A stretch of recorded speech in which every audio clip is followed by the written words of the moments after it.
Okay, class, so you've completed the exercises all the way up to page 146, and these are the image adjustments. I want to go through a few items with you. Here's my zoom tool.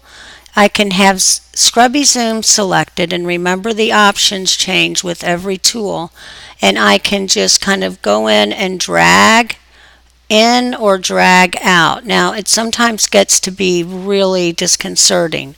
So if I want to fit to screen, I can go to the option bar and I can say fit to screen, or I can say Command or Control 0, and that's going to fit the image to the screen. When you first open up your Photoshop application, you're going to probably see it looking just like this with your panels over here and your toolbar here. Well, you can go to Window and you can go to Workspace and you can pick any of these workspaces. So here's Photography. That's where I usually start. So this way I can have the tools that I'm going to need. I know I need the layer panel. So the cool thing is I can pull it out. I know I want to have the navigator panel, so I'm going to pull it out and I'm going to put it with layers. The other panel I'm going to need is history, and I don't see it. To find it, I just go to Window in the menu bar and I go to History, and I'm going to drag history and I'm going to put that with those. And then the ones that I don't want, I can drag them and just X them out. So I can drag the histogram and exit out. I can drag the library and exit out. Or I can go to this little icon where the 4 lines are, and I can say Close Tab Group. So now I'm going to close this one. Now I have really all the tabs and the tools that I need.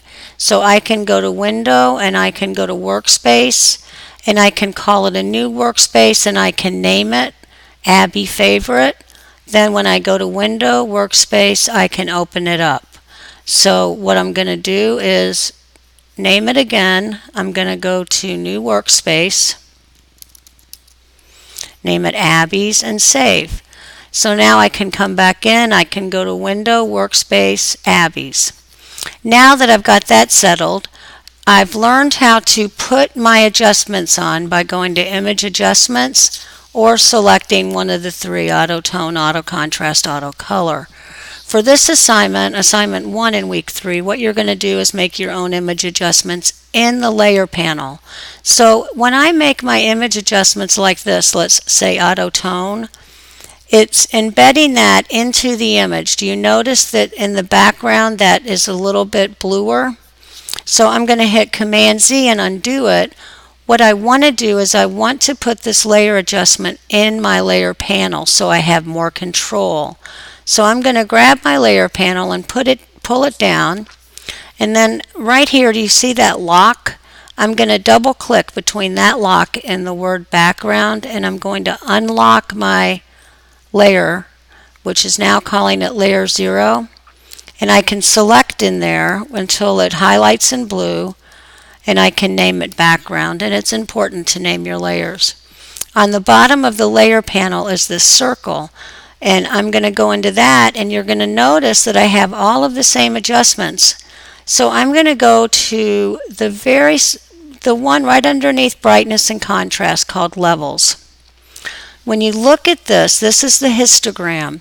This is the highlight slider, this is the mid-tone slider, and this is the shadow slider. Do you notice there's no information, there's no white space between here and where that little mountain starts?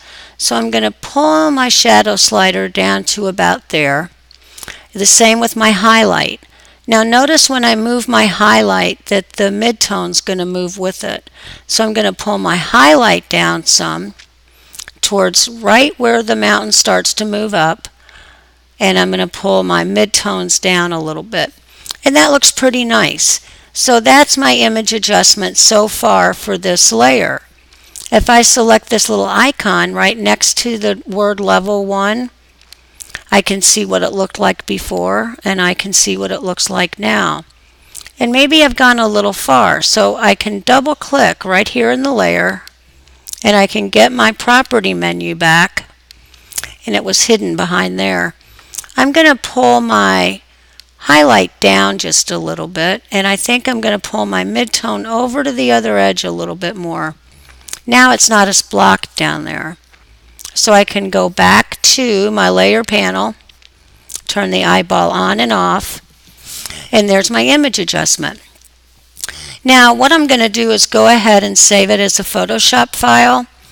And I just want to explain to you, if I go to File, Save As, a TIFF file is a nice universal file format, and when you save as a TIFF, you are not compressing the file, so you're not hurting it or damaging it in any way. So TIFF is also going to save the layers, so that when it's opened back up, I'll still have both these layers. There's also another way you can save it, and that is as a Photoshop, which has .psd. This will only open up in Photoshop. The TIFF file, however, will open in any of your friends' computers anywhere because it's universal. It will open in Windows Media Player, and it will open in Preview in the Mac. So I'm just going to go ahead and save it as a Photoshop file. I'm going to go to my folder that's called Week 3 Bellard, and I'm going to save it in a folder that says Image Adjustments _ Bellard, and it's called Fixlight 1 PSD Photoshop. Now I'm going to ask you to go into the image of the lighthouse, Fixlight 2, and we're going to double click and unlock it. We're going to go to the image adjustments. We're going to go to levels. We're going to find our property inspector. So sometimes they hide, you guys, and you just have to move panels around to find them. This one, there's not a lot I need to do with the levels, because do you notice the histogram's nice? It goes all the way across. So maybe I'll turn the midtone down a little. The biggest thing we need to fix is the color. So I'm going to pull down here in my little icon for image adjustments in my layer panel, and I'm going to go into the color menu, and I'm going to take out some magenta, and you see that's not looking quite so red down there, and I think I'm going to add a little yellow. Then I'm going to go into my layer panel and turn this icon off and just see what the changes are I made. That's with the change, that's without the change. So really it's looking like that change is almost good enough.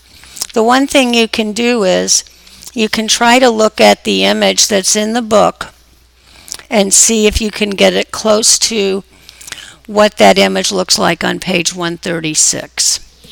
Okay, so that looks really good enough to me, so now I'm going to save that as a Photoshop file. I'm going to put it in my Week 3 Bellard folder under Image Adjustment _ Bellard, name that Fixlight2.psd, and save it. Okay, now I'm going to go to my Finder window, or on your Windows computer, go to your folder where it's saved. Now I'm going to select Week 3 Bellard, and this is my image adjustments, and it says Bellard on it. It's really important that it does, because if it doesn't, when I open that folder, I'm not going to know whose it is. Now the other problem is these two do not have the right name on them, so I'm going to have to come back in and save them Fixlight 2 _ Bellard, and I'll have to do that to the other one as well. So I'll go File, Save As, and I'll put _ Bellard. Now please notice that if you were to highlight this and type it in,